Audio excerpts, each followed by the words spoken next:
Friends, ఇప్పుడే అందిన వార్త. కొట్టుకున్న టీడీపీ వైసీపీ నేతలు, టాప్ వైసీపీ నేత కన్నుమూత. ఈ విషయాలన్నీ తెలుసుకునే ముందు వీడియోని పూర్తిగా చూడండి, అప్పుడే మీకు పూర్తిగా అర్థమవుతుంది. అదేవిధంగా చాలామంది సబ్స్క్రైబ్ చేసుకోకుండా వీడియోని చూస్తున్నారు, దయచేసి సబ్స్క్రైబ్ చేసుకోండి. సబ్స్క్రైబ్ చేసుకోవడం వల్ల నేను చేసే ప్రతి వీడియో అప్డేట్ మీకు ముందుగానే నోటిఫికేషన్ రూపంలో వస్తుంది. అదేవిధంగా లైక్ చేయడం మర్చిపోతున్నారు, దయచేసి లైక్ చేయండి. లైక్ చేయడం వల్ల ఇటువంటి ఇంపార్టెంట్ ఇన్ఫర్మేషన్ చాలామందికి రీచ్ చేసిన వాళ్ళు అవుతాం. ఇక లేట్ చేయకుండా వీడియోలోకి వెళ్ళిపోదాం. తాడేపల్లి సిఎస్ఆర్ కళ్యాణ మండపం రోడ్లో వైఎస్ఆర్ కాంగ్రెస్ పార్టీ కార్యకర్త మేక వెంకటరెడ్డితో పాటు మరికొంతమంది పార్టీ కార్యకర్తలు ఎన్నికల ప్రచారం నిర్వహిస్తున్నారు.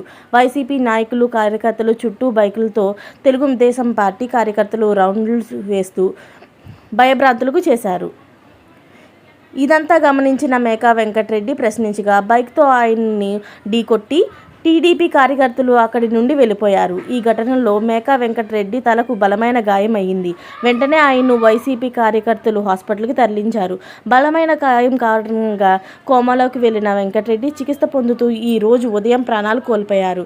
వెంకటరెడ్డిని టీడీపీ కార్యకర్తలు హత్య చేశారంటూ వైసీపీ సంఘాలు ఆందోళన చేపట్టాయి.